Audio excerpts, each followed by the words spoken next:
Greg, you'll be able to Hey, go from kumbaya to kumbaya before you even know it. after you stop drooling and wondering why your head is going to explode and your body feels like, people have just tied you to a pickup truck and dragged you around for hours on end to see if you're willing to really make a change. And then what we'll do is Yeah. once we've got you stabilized, Greg, I think we'll sit down with Brendan and we'll talk with him. Oh, for sure. The problem now is Brendan's looking forward to it, and that's even more scary. Welcome to another episode of the Law Offices of Quibble, Squabble, and Bicker on this October 26, 2022. We are totally in the middle of Halloween week, and we have an exciting guest for everyone today. His name is Scott H. Silverman, and he is a crisis coach, rehab counselor, former drug dealer from way back in the day, and currently an owner of lots of books and bookshelves, as you can see behind him. And if everybody is feeling very into minutia, send us a list of all of the books that you can read behind him, and we'd totally appreciate that. If I love your shelving, by the we way. wouldn't actually care. So, but our client for today, which we'll get to, is the same client we've had for the last 2 weeks because we've given short shrift to our client. So our client for this week, once again, is Life is Horror and You're Horrible. Riri Ducks Ducks. Behold, trapped in a hellscape of their own invention, socially unaware old white men bound by the pretense of being fake lawyers yet knowing no law, no exquisite Latin terminology, they are inexplicably compelled to quibble over minutia, squabble over triflings, and bicker like those who value their backyards far too highly without even knowing the difference between an easement and an alleyway. At this very moment, you have entered the heart of the law offices of Quibble, Squabble, and Bicker. Let's get started. Hi there. Tonight our sponsor is another nonprofit that I wholeheartedly support. Please Just Shut the Fuck Up Foundation. A bipartisan effort of mostly regular people like you and me, who are really just kind of over it and think there would be a lot of benefits if large groups of people would just shut the fuck up. Now we're asking nicely, hence the first word, please. Not a judgy, condescending please. Just a normal, quiet, caring, and understanding voice. Now, before you jump to conclusions and start guessing what side the Please Just Shut the Fuck Up Foundation is on, and perhaps coming up with some rehashed bullshit you heard on that news show you watch, the foundation wants everyone to equally just shut the fuck up. Pro-vax, anti-vax, you can all shut the fuck up. Worried about Trump running for re-election? Like to chant "Let's go Brandon," "Which Lives Matter," Disney's ruining Star Wars, celebrity gossip, religion, atheism? Please, just shut the fuck up. Your donations go to supply millions of Americans who desperately need to just shut the fuck up with a monthly other shit to do box. It might be a puzzle, a stick to whittle, seeds to grow into zucchini. Because the world could use more solved puzzles, whittled sticks, and zucchini, and less people talking about bullshit. Please send your donations to Please Just Shut the Fuck Up Foundation, Box 442, Portland, Oregon, 97217. Money tight, no worries. Please just forward us your list of people that need to shut the fuck up and do another shit box, and we'll add them to our growing list. You can visit our website at pleaseshutthefuckup.xyz. That's right, not .com, XY fucking Z. Join the movement. Together, we can shut the world up one fuck at a time. They're not getting $1 from me. Why do I feel like this is directed at Greg for some It reason? is not at I all. think so. It is not. Greg, if you feel that way, please know that wasn't the motivation. There's a lot of people besides Greg who need to just shut the fuck up. Greg's just one of them. That's all. We have a podcast full of those people. So, all right, Right. that was an excellent sponsor and quite appropriate for this day and age, Brendan. Thank you so much for tracking them down and getting their monopoly money to support this podcast. All right, so let's get to the realness of life. So today we have Scott H. Silverman, and he is the head of yourcrisiscoach.com, where he is the crisis coach, and he's also what's called a family navigator, which I'm assuming involves a sextant, but I'm not quite sure.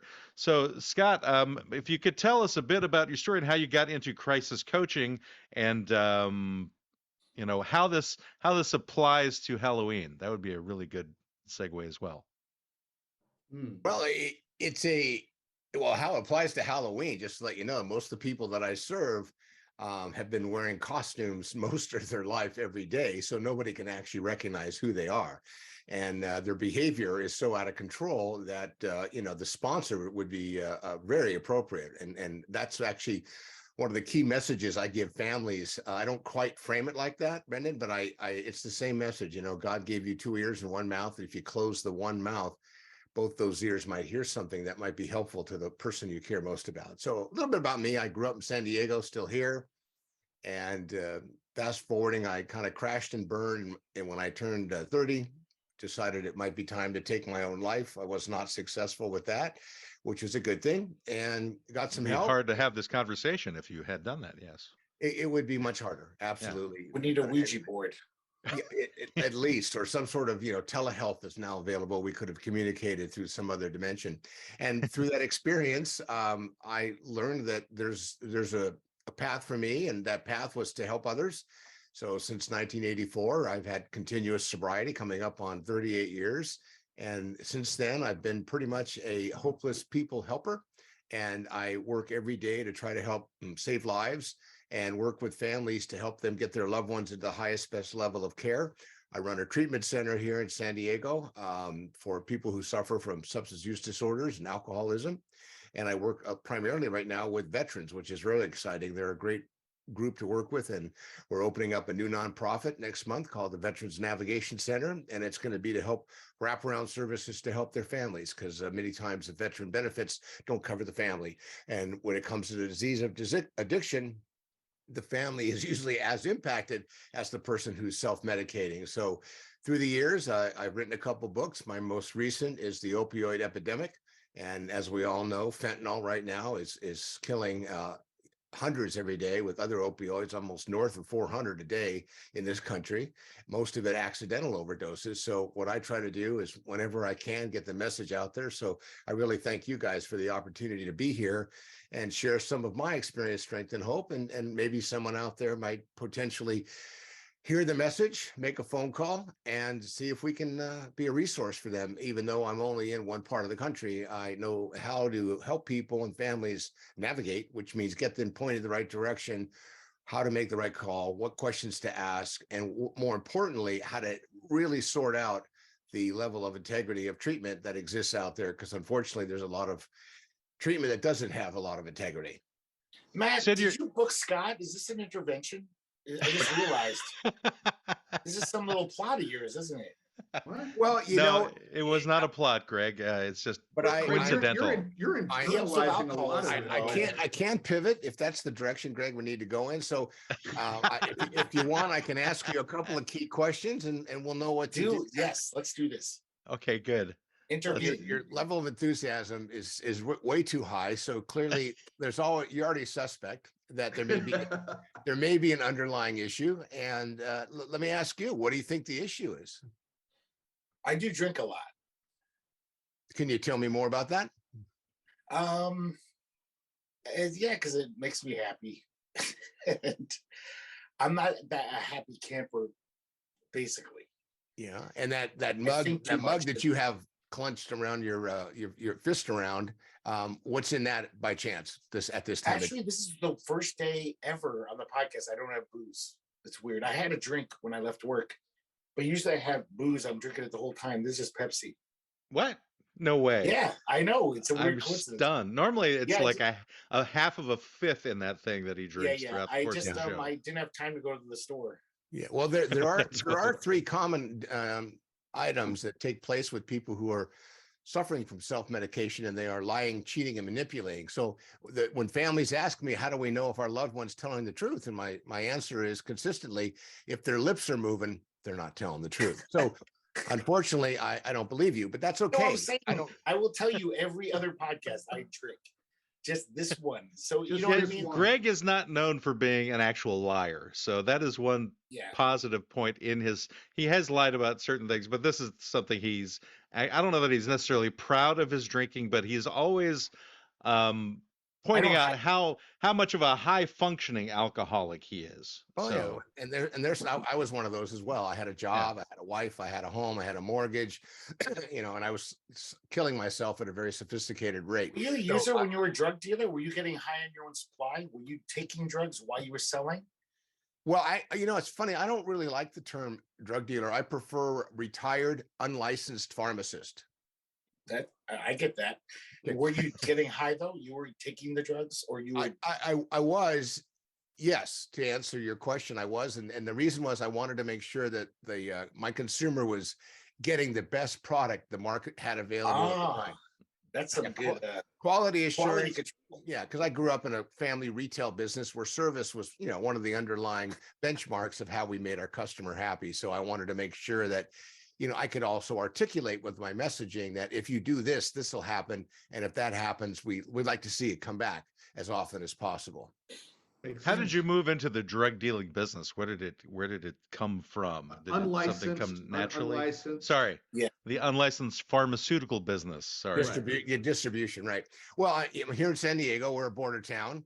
At the time, methamphetamine was coming across the border in quite a quantity, and I enjoyed it. And I found there were a lot of other people that did as well. So I just started slowly and built up, and then it's one of those word of mouth things. And I had a distribution center going on in high school that was significant. And what it did was it generated a cash flow to allow me to do other things like cocaine, hallucinogens, alcohol, smoke marijuana, and find ways to, get a lot of cocaine in my face. So at the height of your pharmaceutical career, how much were you selling? Like what was there a dollar figure you could put on? I would say, not knowing how many people out there might see this that I owe money to, I would err to the side of caution, but I would say thousands a week. But I was consuming quite a bit as well. I mean, cocaine back in those days was not inexpensive, and it was pretty pure. And I was a purist, so I wanted to get as organically clean narcotics as I could. So we had a friend whose dad owned a pharmacy, and his friend owned a liquor store. So we would get liquor for the guy who owned the pharmacy and made sure he drank at night. When he passed out, his son came to me with his keys, and he had the alarm code, the safe combo. So we'd go to the pharmacy to make sure we had the really good stuff, and then we'd whack it with whatever we had at the time, and we'd sell it for competitive prices along with the methamphetamine. So, but I was, every time I'd break it up, I'd test again from my customers. I wanted to make sure that they knew that their product was quality assured. And this guy never wised up and said, "Hey, these guys keep getting me drunk, and every night my safe's empty of drugs." Like, he didn't wise up to this. This just, you kept getting him drunk and stealing his drugs. No, I think he was kind of on that path already, and we just made it easier for him. And we never really checked back in. We felt it was better to leave, some things are better left alone and then said. So we let him enjoy his time at home. And when he went to sleep, we enjoyed our time after hours. So did you ever get connected to like the big dealer, the big pharmaceutical industry south of the border, like further Pablo south, Escobar? like down below Ecuador? El Chapo? No. I know people that worked with them on the law enforcement side, but no, I never really got involved that way because there was so much of it going on. And actually, at the time, San Diego was considered the methamphetamine capital of the world because so much of it was being made in laboratories. But what I was getting was being made in, but they now call them super labs in Mexico. So I had a high quality product that had some quality assurance to it, and it had a higher percentage of methamphetamine toxicity than what was being manufactured on the street. And it was a lot safer if you could compare the two things. So this is back in the early 80s, right? 70s. 70s. I didn't realize that meth was such a big deal back then at that stage. They called it diet pills. It was really more, they called them white crosses because they literally had a white cross across the actual pill. It was a small, thin pill, and they called them diet pills. So they were really in big demand because in order to get that, you had to normally go to a doctor to get a prescribed diet pill, and people were finding that a month's supply was exhausted in a week, and they wanted to stay on their diet for the next 3 weeks. So I became their new best friend. And you're doing this from the time you were in high school till you were 30 years old? Correct. So that was about a 12-year stretch there. Correct. Of active. Okay. They would sell white crosses at 7-Eleven in the 90s. When I used to buy white crosses, it was called trucker speed. People refer to this because truckers would take it to stay awake. Right. And it was like at 7-Eleven. I didn't need a prescription. It was just like, hey, it's a pet pill Well, if it was truly methamphetamine, it wasn't it wasn't a legitimate product purchased through a normal supplier. There was somebody working some sort of a side business. Maybe it's That was all illegal at the time. But keep in mind also that during those days in the late 60s and 70s, even the DEA didn't have numbers on narcotics in hospitals like they do, or in pharmacies like they do today. There was nobody tracking that. So they found ways to distribute it and also to move it around. I mean, we used to go, not we, but we had a group that would go into Kaiser Permanente and actually would steal medication off the med cart because they never inventoried it and they never tracked it, because that was not being done then. It wasn't seen as a major problem until it got into the later 80s and early 90s. Right. And then people went, oh, people are stealing this stuff. We better keep track of it. Right. Makes sense. So at the age of 30, I remember seeing an interview of yours. You had like this epiphanal moment where you were getting ready to walk out a window. And what stopped you was somebody just walking in the door, I believe is what the story was. Yeah, it was actually elucidate on that. I had been in New York. I was in New York, and I had a whole week of blackouts. Got into a fight at a bar, then passed out on the streets, and local law enforcement picked me up, took me back to my hotel. And the only reason it didn't arrest me is I happened to carry a badge for my corporate security role that I had as part of my job description. So there would happen to be an undercover convention there. So they thought I was part of it. That's the only reason I wasn't arrested and put in jail in New York. And after I woke up that day, I realized that, my life as I knew it was going to change a lot, because I hadn't been to my meetings all week. I led a group of 14 people, and they had been doing their thing, and I was checking in, via phone. And at the end of the day, I was kind of MIA for the week. And then by the time I got to my Friday meeting, it was time for me to make a decision about how I was going to explain this. And I really couldn't. So I moved to the window sill in this office on the 44th floor. And I smelled of alcohol. I was in my clothes. I'd slept all night in it. I'd been kicked out of the hotel. And I couldn't even make the business meeting until I catch my breath. And when I was sitting at the windowsill, bottom line is I just kind of opened the window, and I was moving my butt out, and I was going to fall, and figured this will all be over. No more apologies, no more explanations, and I won't have to worry my family anymore. And this guy walks in, and it was his office, and he goes, "What are you doing, man? You're going to fall out the window." I said, "I'm just catching some air. I just need to breathe."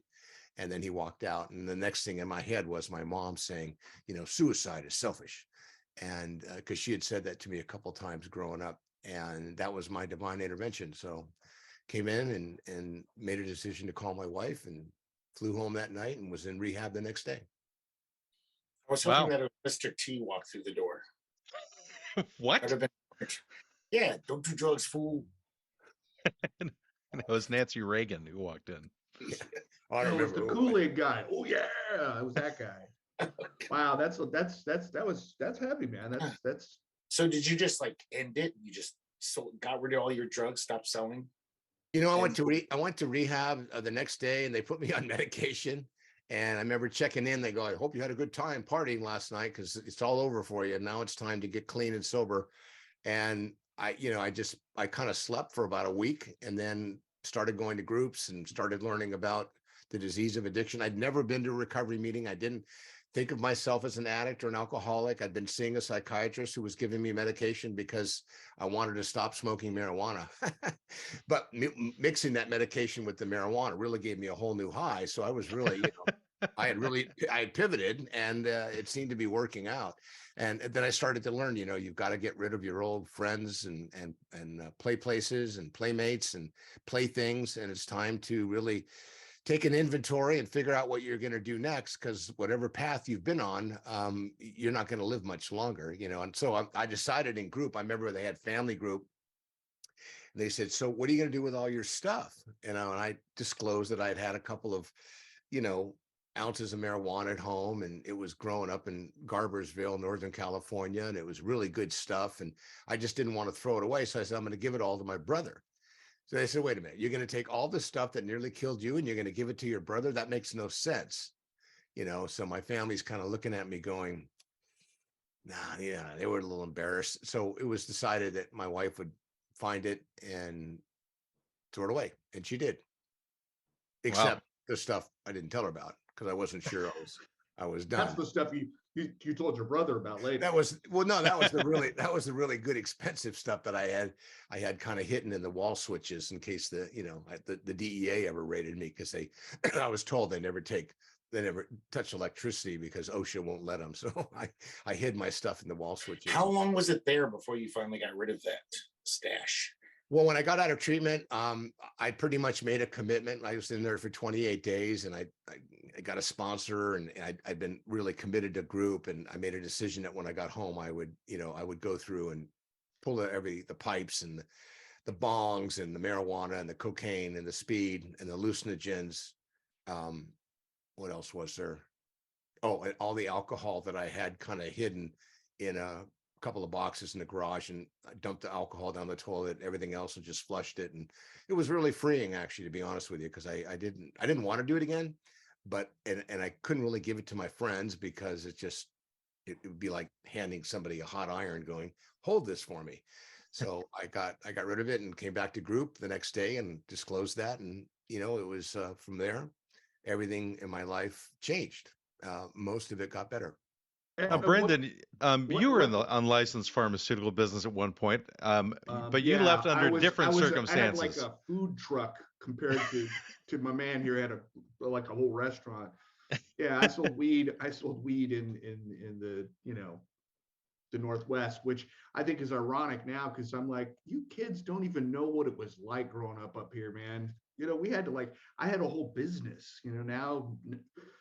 They were like at a pot shop, almost literally like 7-Elevens up here, which of course I came from Florida, and Florida, it's medical only, it's not recreational. So anyway, so I was in the high school pharmaceutical industry for a little while. Oh, I just thought there were people chasing you at one point. I thought I remembered some story about that. Yeah. A real quick story. Yeah. Sure. I mean, the trouble with the unlicensed pharmaceutical industry is there are people with guns, and the money's really high, and tempers get real crazy. I'm sure Scott is aware at that level. So even at the local lower level, guns. Well, you keep a $20 bill in your pocket for someone who wants to smack you in the face, and you carry a $100 bill in your wallet for somebody who wants to, cut your head off. So you always are prepared for that. So a real quick story. So about 3 years ago, a friend of mine invites me to his high school reunion party. He was a year older than me, so he graduated a year before I did. And I am sitting here talking to this random guy, and we're talking about, what it was like in high school. And he said, so what were you doing that wasn't really smart in high school? I said, well, I wasn't smart in high school, so I really wasn't paying attention. I was diagnosed with ADHD. I had behavioral health issues. I had a 5th grade teacher going back that actually had a heart attack with some activity I had created in class, nearly died, and they wanted to arrest me for attempted murder if he had died. So that my senior year, that's where this guy was talking about, when I graduated, he goes, what else were you doing? I said, well, I was selling a lot of methamphetamine. I would wrap it up in little foil packets, and I'd put it on the urinals in the men's room. He said, wait a minute. Was it 5 white crosses in foil? I go, yeah. And he goes, they were always there. And then somebody would come pick up the money after we picked up, because I used to go throughout the day and pick up more as I wanted it. I go, yeah, well, that was me. He goes, oh my God, I was one of your best customers. Imagine this. Imagine this, 34 years later, running into one of my best customers. He goes, oh my God. He goes, you were so famous in high school. Nobody really knew who you were. And I had no idea who you were. And then they found out that I was, Jewish. And they're going, oh my God, you really crossed the line there, didn't you? I said, I thought of it. I was a social entrepreneur, and I wanted to make sure that, I didn't have to depend on my parents financially as I got older, and I tried not to. So, it was just so funny to be at a party, literally 34 years later, and have this guy say, I was one of your best customers. I said, well, it's nice to meet you. What made you come up with the idea of putting the pills in foil in urinals? How did that concept come about? On top of the urinal. So I visualized the urinal. No, one not in them. No, it was on top. Well, the idea of the foil. The idea of the foil was, I wanted to make sure that everybody got equal amounts, number one. Number two, by me not physically handing it to somebody, I kind of looked into the law.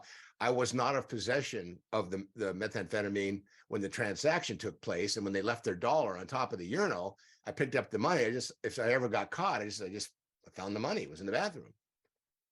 Just Yeah. found the money. So it was all on like the honors system in terms, because anybody could have stolen your stuff, right? Well, at a buck of foil pack, and there's 6 stalls of urinals. It's not like my exposure was really high financially. Plus, people kind of knew that if they were stealing stuff, they wouldn't be eligible for the you buy 5 and get 1 free. The truth is, I think that there's a lot to be said, and this is this is not an endorsement. Please put something up on the screen. There is a lot of entrepreneurial spirit that being a unlicensed pharmaceutical person in high school really provides. Like, I learned how to I built a whole little business. Weed was just one part of it, because weed is a social drug. You have to kind of get with them and smoke, and it's a whole thing. It's a whole experience. So I used, but because it was just part of it, and they had bought it, so they were really treating me. It was like I was the liquor distributor, and I would bring the booze, and they're like, "I bought it. You want some?" I'm like, "Sure." So it was easier that way. But yeah, you start to expand. Suddenly I was having parties, because I found if I could throw a kegger, then I would get all the money from the tech, paying for the alcohol. Then on top, I was going around and selling weed. And then eventually I added LSD to that list. I was making so much money, I had to get a real job just to convince my mother I wasn't doing what I was actually doing. Right. Yeah. It can happen. I mean, people are doing that right now with fentanyl. They're going to the dark web, they're buying materials, they're making their garage, and they're making millions. I mean, that's why we're seeing the distribution so heavy and so many people, dying, because there's no quality assurance when they're putting this fentanyl into counterfeit medication. People think they're taking Xanax or Adderall, and they're actually taking fentanyl. Are you hearing a lot of stories of jankum overdoses? Of jankum. Jankum? Yeah. Man, I think this is an urban legend at this point. I don't think it's an urban legend. It's a real thing, What is it made of? Jankum. Based on the name of your show, I'm afraid to even ask what that might be. You should be. I was going to say, over to you, Matt. Let's have this conversation. I'll just. So we found out about jankum from some guest of ours like a year or so ago, where he said that people are taking like fermented bags of feces and inhaling the here, I'll get it from Wikipedia here. So it's a purported inhalant and hallucinogen created from fermented human waste. In the mid-90s, it was reported to be a popular street drug among Zambian youth. They would reportedly put the feces and urine in a jar or bucket and seal it with a balloon or lid respectively, then leave it out to ferment in the sun. Afterwards, they would inhale the fumes created. So I was thinking that if you're in your line of work, you may have come across that in some way, but apparently you're not dealing with a lot of Zambian youth. It's interesting. There was a report that just came out about a week ago that 97% of our country is suffering from some form of mental health issues or health, barriers right now. And I always wondered, where's the 3%? I got to believe that maybe the 3% was taking the Jacob.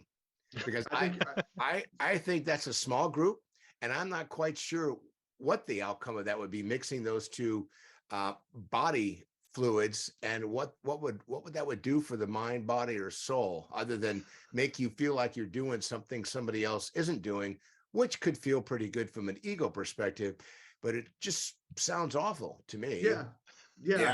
It's like, there's a certain, I guess you could derive a certain amount of pleasure from the gag reflex, and that's just overstimulating that response a lot.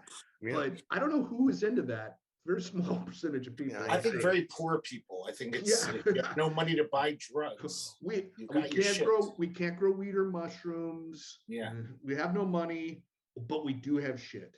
That's what that sounds like. Perhaps it tickles the medulla oblongata in some way. It just goes directly for the hypothalamus, perhaps, or some other part of the anatomy where they just get something out. I don't know. It's something that I would really never push back on that, and I would challenge that. I mean, I'm one of those kind of people. For example, I used to take hallucinogens.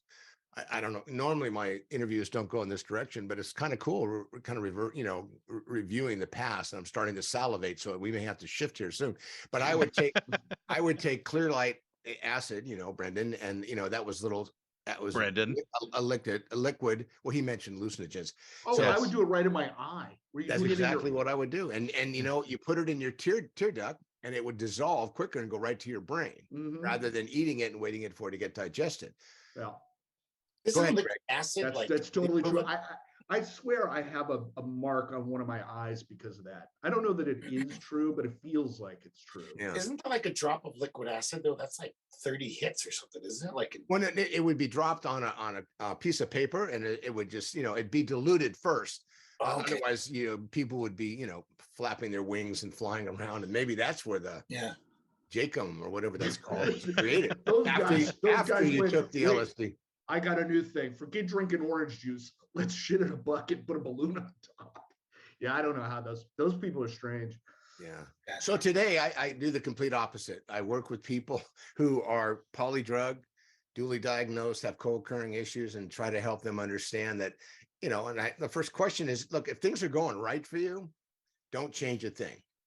But, if you're on your 4th DUI and your gambling debt's over $1 million and your 3rd wife is now divorcing you and you can't seem to maintain your job, maybe there's something we could look at that might be helpful for you to do that might make you feel better or do better or be better.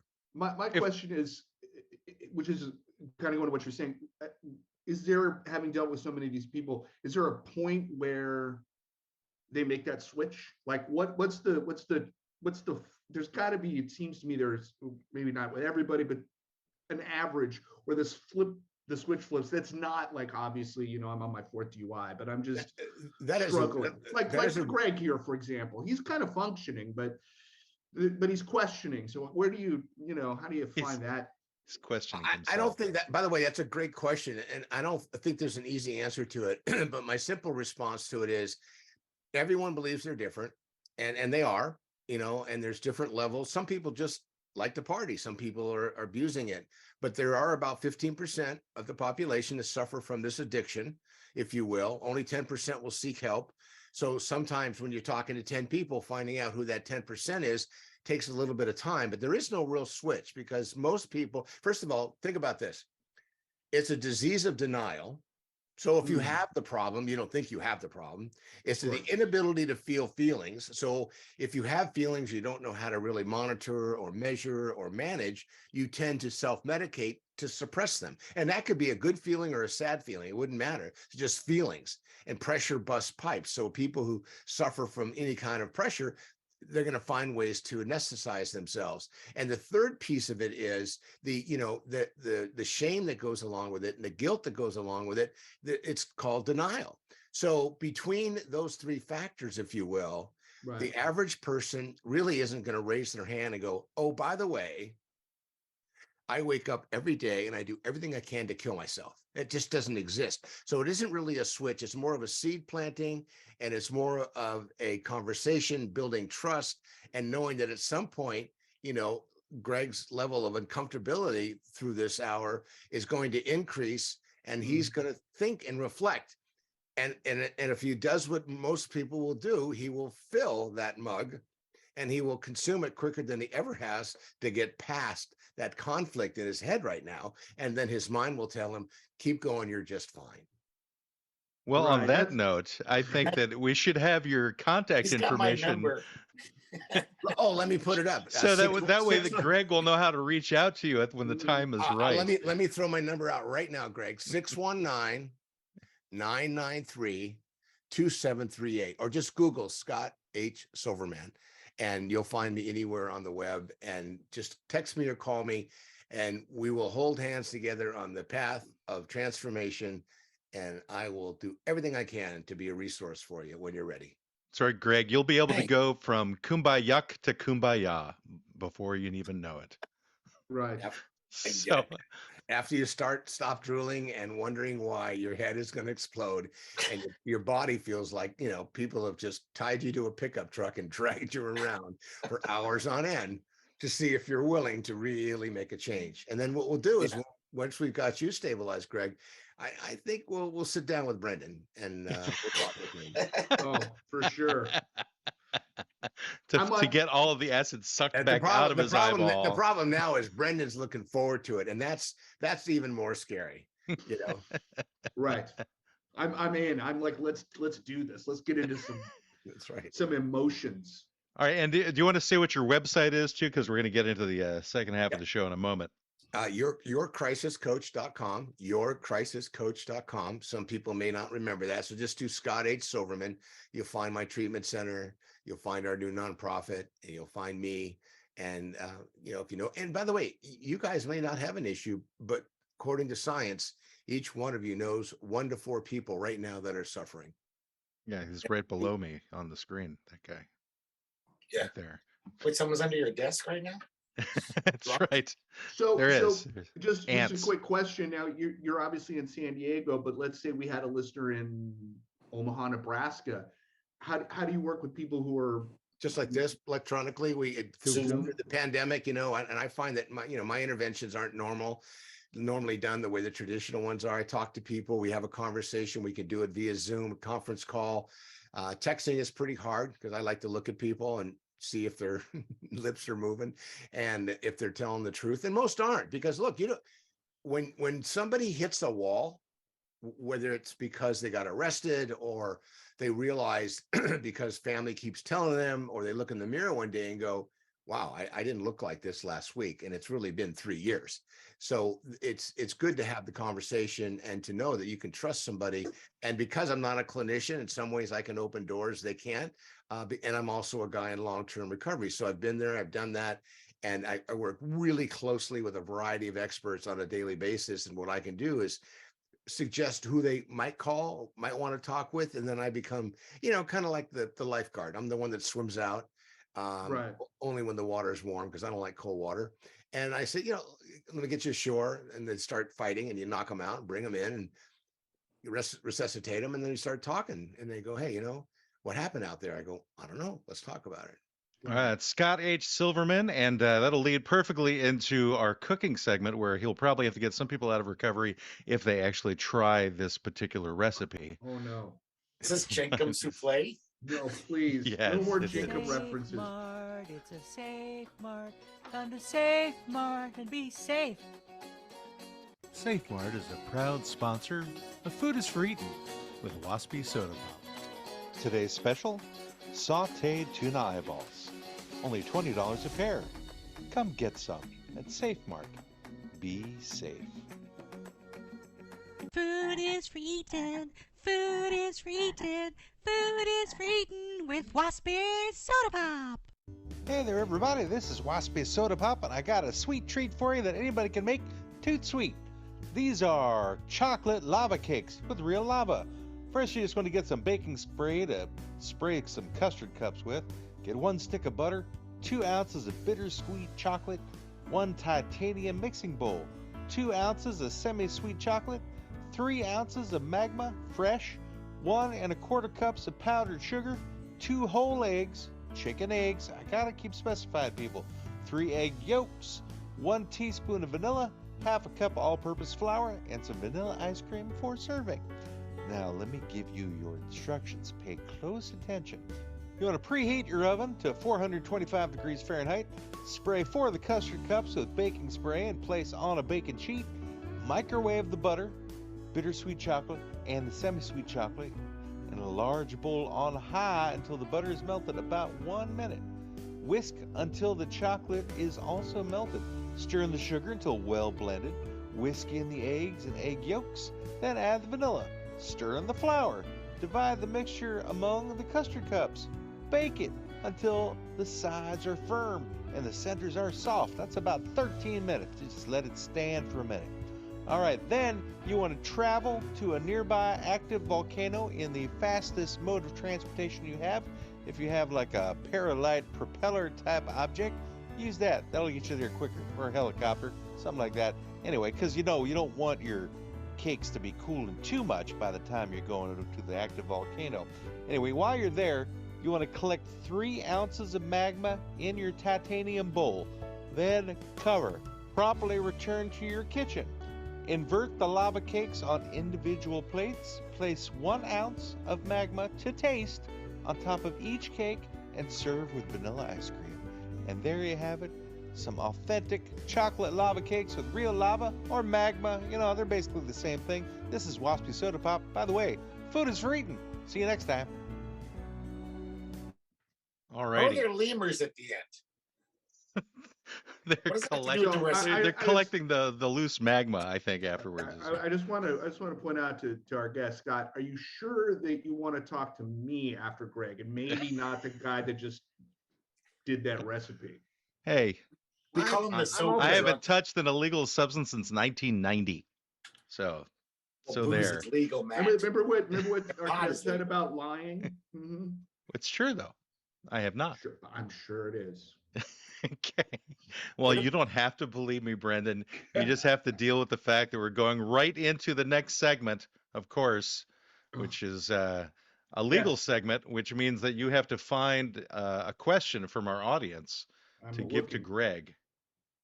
Possibly. I mean, if you can find one. Oh, there's plenty. It's just whether or not Greg is prepared. I think Greg is always prepared. Always prepared. Here we go. I'm a legal He has an opinion, may not always be right. He's a real fake lawyer. He's old and he's white. Ask him a question, 'cause he's a good egg for bogus advice. Ask Greg. Ask Greg. Ask Greg. All right, here we go. What is the question that you have gotten from our audience for Greg? I'm just sort of scanning through it, trying to think of something where guest counsel could also comment. And, I know that we get a lot of these, but I think it has to do with our demographics. And it's a divorce question, Greg. So it says here, Dear Greg, I'm currently involved in a protracted divorce with my ex. The challenge is that my ex has some substance abuse issues. Namely, she's a narcoleptic. So she drinks a lot of coffee to counteract this. However, coffee is not illegal, but yet I'm citing her spasticity. That's the word he uses. I don't know if that's a real word, because she gets so wired on coffee. Greg, what should I do? What's your advice? Can I use this? Is this applicable? Or should I just carry on? Love, Steve. Well, I'm also an expert in divorce law, even though I've never been married and never been divorced. Two, that follows. I have seen many cases in my career where spasticity has been a cause, a just ruling against a spouse. Is that the legal term, spasticity? Yes, he nailed it. Okay, good. Spasticity. How do you spell that, Greg? I figured he Googled it. It's obvious. Is it? Spazzicity. That's exactly how I thought it was spelled. All fourth graders know this, Matt. Anyway. Yeah, I mean, it's Latin. It's like a lot of legal terms. Yes, it's Latin. So yeah, of course, it's no fun being married to someone who's a spaz all the time, and so it's just as good as if she was cheating on you or abusing you. So what's the actual legal question in that? I didn't quite hear it. Well, whether or not our dear reader or dear listener here should he focus on the substance abuse, because obviously she was abusing coffee too much. She was just, but she was doing it because she was sort of self-medicating against her narcolepsy, but she was such a uncontrollable lunatic at the time. I mean, I'm just sort of reading between the lines here. That's not what they said. Okay. I understand. It sounds like if he really loved her, though, he'd figure out a way like, hey, drink a little less coffee so you're not, drink enough so you're not falling asleep, but don't be a spaz. So that's your legal expertise. No, that's more personal. Just it seems like maybe there's other issues that he doesn't love her anymore. Because I think if anyone loved their spouse, they'd try to deal with it. Hey, let's change the dose. So I can. We're really changing the topic of the conversation, but okay, I'll let him know, dude. Just work it out. That's the legal advice. All right. Well, thank you, Greg, once again for that incisive advice that you've given to our listeners. So let's get on into our client for today, and hopefully Scott can add something to it. So our client is Life is Horror and You Are Horrible, Riri Ducks Ducks. So I think all of us have some indication that life can be horror in terms of what can happen to people.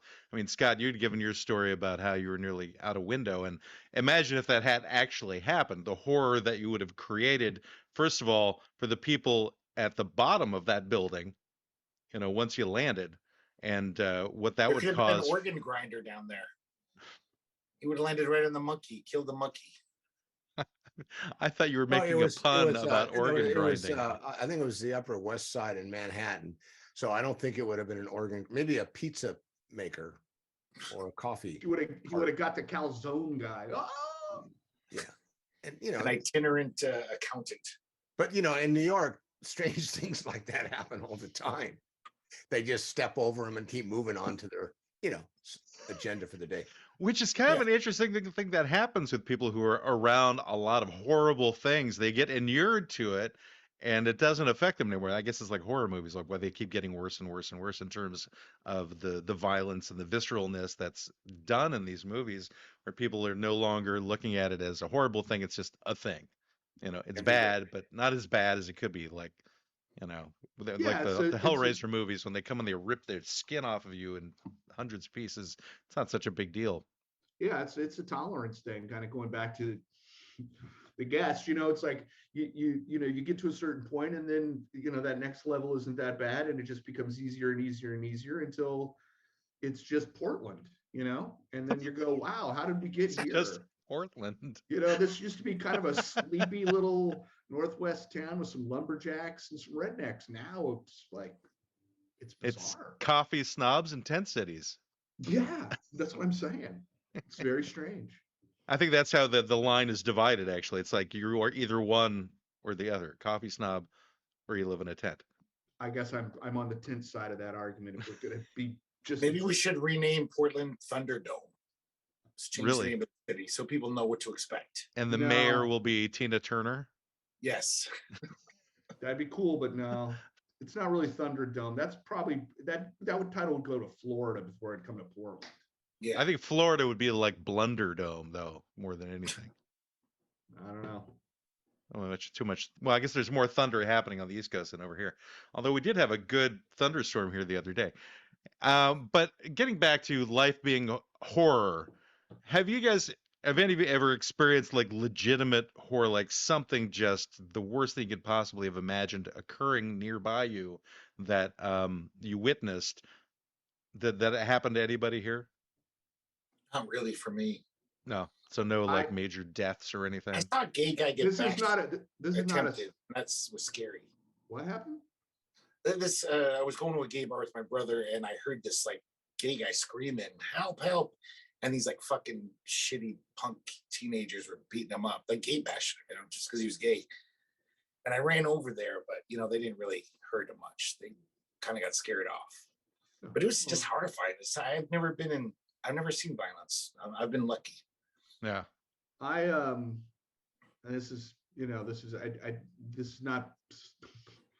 this really happened, and it was on Halloween. The most horrible thing I ever saw was we were trick-or-treating. This was in Albuquerque, New Mexico, and our parents would take us to a richer neighborhood than ours, a more suburban part of Albuquerque, and we were around there. So there was a lot of kids that came from the lower class neighborhoods in this neighborhood. Well, we were coming up the street and we heard what sounded like the world's biggest firecracker. So we thought, ooh, and we came running. Wasn't a firecracker. This teenage boy had been harassing, probably, I'm assuming, this man behind the door, like knocking on his door. Dude opened the door and just shot the kid. So the kid is sprawled out in the front yard of the house. There's kids all over the place. It's Halloween, and he's bleeding out if he's not dead. That was probably the most horrible thing I've ever seen. Wow. And so were you called in by the police as a witness for that?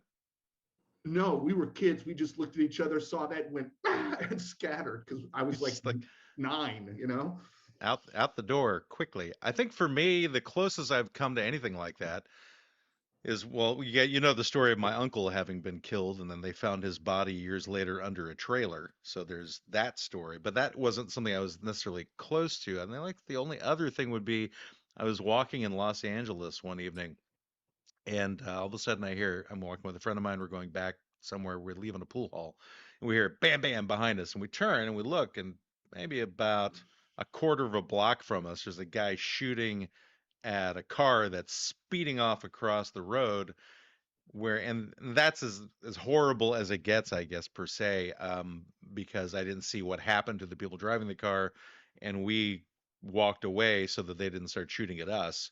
So that was like the extent of it. And but yeah, that's the most, I think, the closest I've ever got to anything that bad, so to speak. I just have a feeling our stories are going to be chicken feed compared to Scott's being a meth dealer or unlicensed. Unlicensed. Unlicensed pharmaceutical. I mean, come on. I mean, I'm sure he's heard lots of stories, but have you experienced any horror per se in your life? Oh yeah. Well, it's interesting. In my first book, it's called "Tell Me No, I Dare You," that I wrote back in 2008 and had re-edited in 2011. I talk about my experience. I used to do what was called drug and gang eradication. My job was to go into large apartment complexes in difficult neighborhoods and negotiate with the drug dealers to please stop selling drugs on the property. So I would go in, pretty well strapped, and I had a 9mm on my arm, a 38 on my ankle, and a small 380 on my waist, with about Travis Bickle. With 800 rounds in my car. And this is back in the 80s. And one day and I was working for the courts, sometimes criminal justice, sometimes the landlord, sometimes the property management company. I did this for about 10 years. I got really good at it. My job was to get the drug dealers off the property so the bank could come back in and control the property. And one day I remember it was like 4 a.m, because that's always a good time to meet people. They're always bright. Yes, they're always happy to see you at 4 a.m. And I'd always go in the yellow jacket, and I never went in with law enforcement. And I walk in and I knock on this guy's door, and I can hear some noise going on. So I stepped away from the door a little bit. He comes out and he's got this big old knife. And, at that point, I didn't really want to do anything until I knew I had to. And he put it up to my chin. And he says, man, you can't come here. You're not supposed to be here. It's, I don't know what time it is, but it's really late. I said, no, actually, it's not late. It's early. And then he starts to push it up my chin a little bit. So I'm moving my head back. And I said, look, buddy, here's the way this is going to work. You may get a chance to push that blade in me. But I got to tell you, I got 15 rounds in this 9 that my hand is on. And I will empty this clip. And I will make a nice little Swiss cheese sandwich out of you. So you make the decision. Do you really want to dance? Or do you want to pay your rent? Or do you want to leave? Oh. So he put the knife down. He apologized. He goes, I'll be out before the sun rises. And that was probably one of my scarier moments, because that's just not something I was trained for. Right. How do you train for a giant knife being put right under your chin? Well, and I got to tell you, because of the work I was doing, I got to know the medical examiner, and I got to know, the people that from the city that came in and picked up dead bodies, and I saw a lot of them. It was, it was some scary stuff. But this was back in the day when people were still carrying pagers, and crack cocaine was being sold on, little card tables out in front of apartment complexes. And the gang wars were on, and it was a scary time for everybody. Now, this is all while you were in San Diego? Yeah, in San Diego. Then I got a job offer to go to LA to work in this complex where, I don't know, what was that, Training Day? I saw that movie, Training Day. Yeah. That was the complex that I got a job offer through the housing authority to come up, and they were going to pay me a ridiculous amount of hourly wage, travel expenses. And I go, you couldn't pay me enough. I went up there one day with some law enforcement. They go, look, we never go in here by ourselves. and he goes, if you're thinking about coming to work up here, you better have an army with you. And you better be better armed than everybody in here. This is a place that had murders every day, multiple rapes, fires going on. It was a war zone. It was absolutely, that movie it was in New York City where they ran the building. Everybody was armed. It was Fort Apache. No, it was they were making I think they were making crack in the building, and it was a famous movie. It's been around, a long time. Escape from New York. something like that. Yeah. No, Escape from Escape from New York. But it sounds No, that Greg, scary. it's not Escape It from New sounds that York. scary though. Those, I It used to live in it was Chicago. scary. I mean, I spent 3 hours just touring around with these guys and then walking around the neighborhood, and you could see the windows were shot out, everything was boarded up, and if businesses still existed, they were only liquor stores, and you walk in there, and they've got shotguns slung over their shoulder. So it was a war zone. It was some very nasty time. The Crips and Bloods were fighting, the Hispanic gangs were fighting, and and law enforcement was just completely overwhelmed with what was going on. With your experience dealing with people in desperate situations, what do you think makes it okay in their minds to just go ahead and murder other people? Where does it become like, this is like an everyday thing. I just get shoot people and I'm okay with it. First of all, I don't think people are okay with it. And I think there's a part of the mind that is just, they've just eaten too much of that lava cake, and the mind, because I don't think you can have a soul and a heart and take somebody else's life like that. But in the gang world, there are people that they grow up culturally and they're taught that's the way life's going to be. I mean, that, and you look at some of the gangs that run prisons, that some of the old guard, and they're dying out now, so things are changing, but they ran things, and they were an army, and the gang was their family, and they would do whatever they were told to do, whatever their role was. And if they wanted to get in the gang, there's certain things they have to do. You remember the drive-by shootings, and a lot of that was gang affiliation things. In order to join the gang, you have to demonstrate that you're willing to take someone else's life. And it was just like it wasn't a game, but it wasn't really a job. It was just a commitment to get to a higher level, to get more power, more prestige, more influence. And it, in many cases, people wanted that opportunity. And So it's that like was their a big form thing. of fraternity hazing, which is killing somebody to It show was that their you're a part ladder. of it. It was their corporate ladder to grow up the ladder, to get Uh, more power, more prestige, and then have underguards under them and work their way to the top. And that was one way to do it. But you don't live long like that, because you then become the target, because somebody else is going to take you down. So those were scary times back in the 80s, no doubt about it. But it's interesting, because here we are in 2022, and I think what's going on today is even more scary, because the randomness of it, the young people that are doing it, and the lives they're taking. There's no connection. If you think about these school shootings, Right. It's almost like there's no, I don't want to say, I don't want to use this word, but there almost was a culture to it at one point, and now it's just crazy randomness. Like even even politics, you look at politics in the 80s and 90s, it was crazy and all that, but it had a certain order. Now it's just bananas. You're like, wait a minute, this guy's the president, now this guy's the president, and that, wow. Yeah, it just seems like the kaleidoscope just keeps getting weirder and weirder.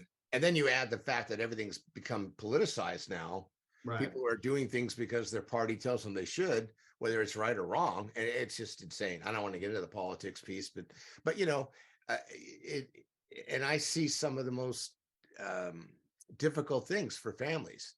When a mother calls me and says, I'm in intensive care, you were right, my son's overdosed again, he's unconscious, what do I do? I go, well, just stay with him and call me, when you get home later, and we'll talk. Those are the kind of calls I get today. And 5 years ago, it wasn't like that. My kid's acting out, he's acting like a fool, he's yelling at his sister, I think he stole some money from me. I said, what do you mean you think? Well, he stole some money from me. I said, okay, well, let's get real with reality so we can process it. And 10 years ago, it was like, Johnny's growing marijuana, is covered, what are we going to do? And so in the last 10 years, the trajectory has been very scary. Right. Very, very scary. So our sponsor aside, in terms of the Shut the Fuck Up Society or Foundation, sorry, what can we do to make it a less horrible world? What are your thoughts? Well, I love that saying, one person helps one person. You look someone in the eye and just smile. Can you imagine getting Greg in a motorhome, taking a long trip? It just, every 100 miles we stop and get out and go, hey, how's everybody doing? We could change things with that. That's something that's simple. People being nice to people listening. Yeah, according to science, one of the most important things that isn't happening, that used to happen, is people sit down as a family a couple of nights a week and just talk to each other and listen. And more importantly, listen to each other and really listen. Put your phone down. My wife likes to watch Safari, and and she likes to watch the news feed in the morning, if I want her attention, I gotta, turn off the Wi-Fi. She you gotta watches shut up, safaris. Safaris, yeah. yeah, she's a big fan of safaris, and she's going on one. My girls and her, I don't want to go, but they're going to go next year, and she's very excited about it. She loves animals, and she loves watching, cougars sit up in trees and elephants run free, and Wild Kingdom. Yeah. You just need to take her to east side of LA, and she'll get to see Wild Kingdom. well, we got the San Diego Zoo here, so Yeah, that's true. she doesn't just like I don't like to wait in line. It's like, okay. I want to get up and personal real right now with that leopard or whatever. Yeah. Well, I do think a lot of drug addiction, though, is just a quality of life issue. Most people who have a good situation, they're less tending to be drug addicts. Like that's why, like in inner cities where people have miserable lives, it's like, why not fucking take heroin? It might kill me in 10 years, but reality fucking sucks. So I don't care. My life is a piece of shit. I might as well escape, even if it's going to hurt me. Probably it is a common explanation for people, or rationalization, if you will, to do those kind of things. And the pandemic, kids used to go to school every day and act out and have fun and scream and yell and come home tired. They don't have that, and domestic violence is way up, child abuse is way up. And, and now with politics out of control, it's really hard to find a quiet spot. So practicing self-care, going back to that, Brenda, just sitting around, breathing in and out quietly, meditating a little bit, yoga, go for a walk, have your favorite meal once a week and maybe have an extra slice or an extra scoop and celebrate life. I mean, we're not doing that right now. It's like we're avoiding celebration, and we're not getting to it. We're kind of waiting. And, life's too short when you hear about people that weird things happen. So I go to my recovery meetings. I don't know what I would do if I didn't do it. I go 4 days a week, and I've been sober nearly 38 years. But I want to be better, feel better, and get better. So you're keeping the horror and the horrible out of your life as much as you can. I'm trying to bank as much as I can. So when it does approach, I'm able to manage it as best I can, process it, then move on. Got it. Yeah, it's almost All like right, we do have one final segment, Brandon, for you. So why don't we do that, and then you can say your piece at that stage. So sure. we're just running short on time. So Yeah, here we go. I know. This and is Scott, the last word with Brendan Haggerty. I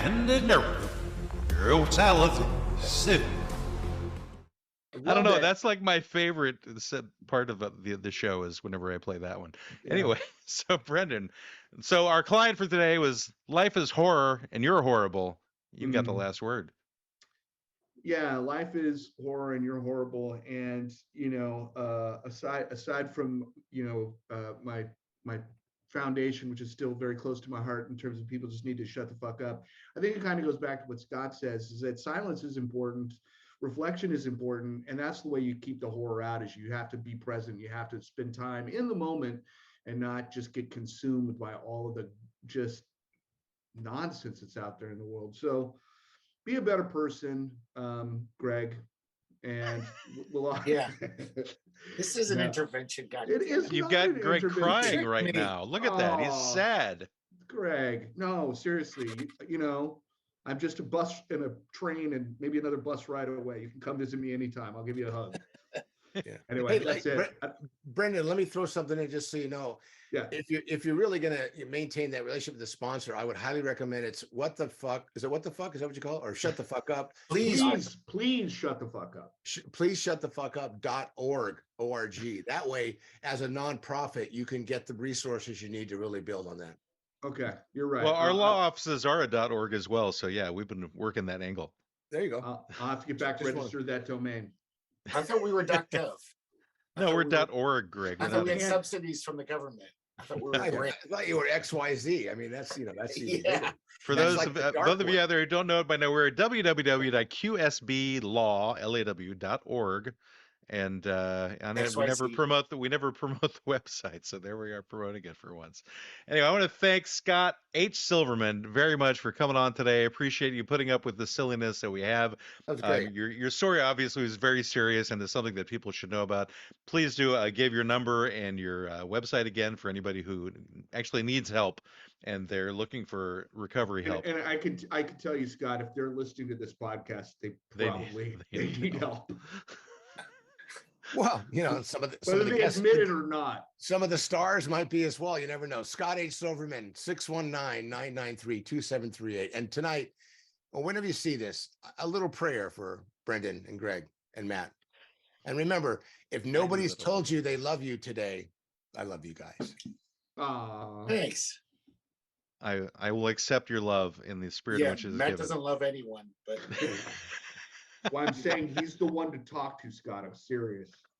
The one. I never call anybody. They have to call me. I want to see him make that first call. That they have to have some skin in the game.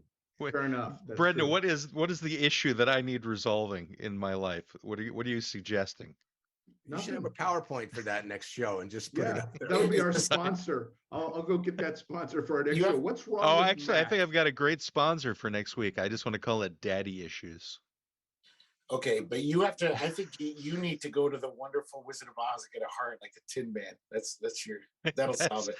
I'll just like a start Tin following Man. the bricks outside of my house. That's what I'll do. Yeah. All right. Well, once again, thank you very much, Scott Silverman, for coming on our show.